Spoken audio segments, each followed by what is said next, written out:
A plane takes off from Chicago Airport on a clear spring day. As the wheels leave the runway, it loses power from one of its engines. Suddenly it rolls to the left. Seconds later, the aircraft hits the ground and disintegrates, smashing into a trailer park.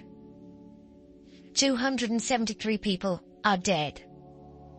Now a team of investigators must find out exactly what went wrong in America's most catastrophic air accident.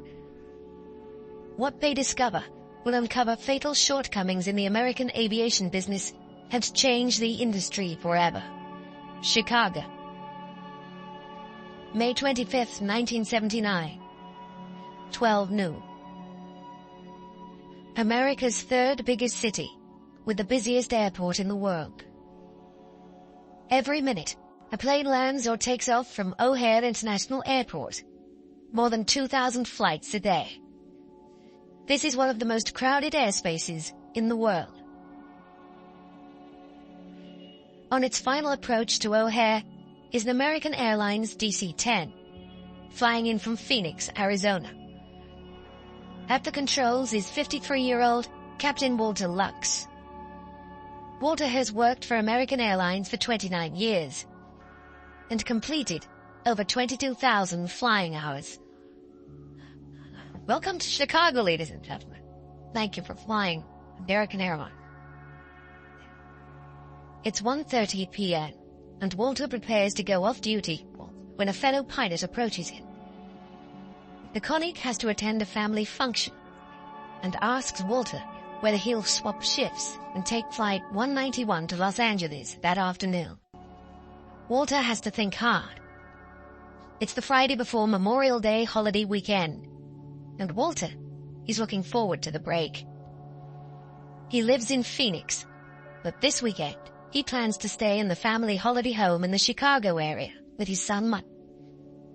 At 2 p.m., Captain Walter Lux hooks up with his co-pilot, Captain James Dillard, another experienced pilot. They'll be flying a DC-10 to Los Angeles. Flight 191 is one of the oldest DC-10s in service. It's flown nearly 20,000 hours since 1972. But the plane recently had a major service. It was given the all-clear. It's just before 3 p.m. Chicago Tower, American 191 K5, ready for taxi. American 191 Heavy. Let's see if it's here right near the front. O'Hare Control Tower clears the DC-10 to push back and taxi to runway 32R. At 3:01 p.m., 191 pauses for an incoming plane. Great to right, listen and hold. All right, a minute later, it's cleared for takeoff. 0. Clear for takeoff. 32 right, no delay. American 191, on our way. In standard pilot procedure, both Dillard and Lux move the throttle forward. Beat 1. The wing slats are extended to increase the plane's lift. Within 50 seconds, the 170-ton DC-10 reaches takeoff speed. Rotate. But just as co-pilot Dillard eases the plane's nose into the sky, he notices he's lost power from engine 1 on the left wing. Down. Ed Rucker watches from the control tower. We need equipment. It blew up an engine. Flight 191 is in trouble, but it's too late for the pilots to abort takeoff. They are now committed. Bus number 1. The plane veers to the left, but co-pilot James Dillard corrects it with the rudder. He knows the DC-10 can fly with just 2 of its 3 engines and has been trained to deal with exactly this scenario. To reduce the load on the 2 remaining engines, Dillard follows AA guidelines and slows the plane to the minimum climbing speed, V2, 283 kilometers per hour. Air traffic control hurriedly make preparations for the DC-10 to return for an emergency landing. All right, American 191 Heavy, do you want to come back? Into what runway? The pilots know the emergency is far from over. but they have the plane climbing evenly again, though slightly slower than normal. Suddenly, just 20 seconds after leaving the ground, Flight 191 is in desperate trouble. But without warning, the plane starts to roll to the left.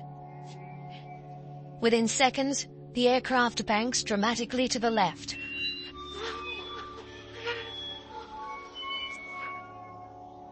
The DC-10 heads directly for the trailer park, home to hundreds of people.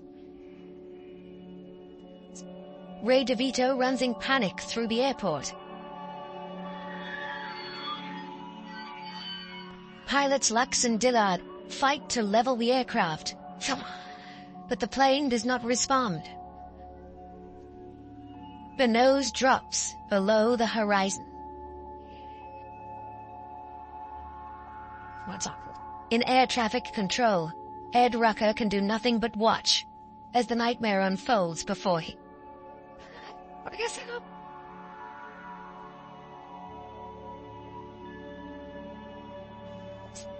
Flight 191 smashes into the ground just short of the trailer park.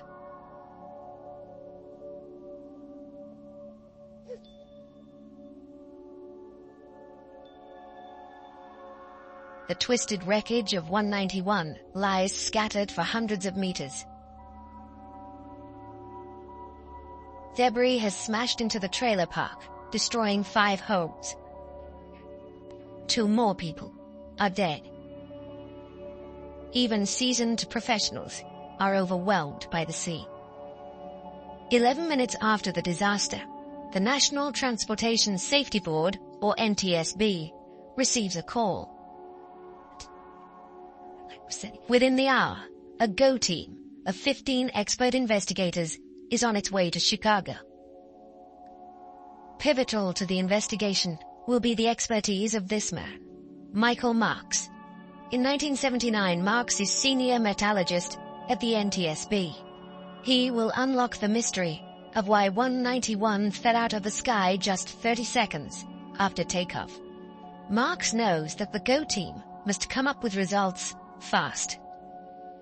But the task is epic. Evidence is scattered over a square kilometer, and the horrific crash brings intense scrutiny from the world's media. The investigators know this is the 4th fatal accident involving a DC-10 since its introduction in 1971. Including Flight 191, 622 people have died in DC-10 accidents. But there are many potential causes for an air disaster. An electrical fault, a design failure, an explosion, pilot error. 5 minutes to disaster. 191 taxis to runway 32R at Chicago O'Hare Airport, ready for takeoff. America 191 on our way. The fatal flaw that will down the flight starts 8 weeks earlier, when the DC-10 undergoes maintenance. As the engine and bulkhead are detached, a flange cracks. Every time the DC-10 takes off and lands over the next 8 weeks, the crack gets worse. 1 minute and 19 seconds to disaster. 191 starts its takeoff roll. During the roll, the cracked flange on the pylon fails. The pylon is now only supported by the front bolts. As the nose lifts for takeoff, the pylon rips away from the forward mount, up and over the left wing, taking 1 meter of the leading edge with it. This breaches the hydraulic systems and cuts off the electrical supply to vital cockpit instruments, including the stick shaker. 32 seconds to disaster. Damn. The pilots know that they have lost power from engine 1, but they can't see that they have lost the engine itself and part of the wing. Following emergency procedures, co-pilot Dillard slows to 283 kilometers per hour. The plane continues to climb steadily to 90 meters. Then, as the last of the hydraulic fluid drains away, the outboard slats are forced to retract, causing the plane to lose lift. The loss of electrical power means crucial warning signals fail to alert the pilots to the danger. 10 seconds to disaster. The plane rolls dramatically to the left. The pilots fight to correct this, but the aircraft continues to roll until its wings are past the vertical and the nose pitches below the horizon.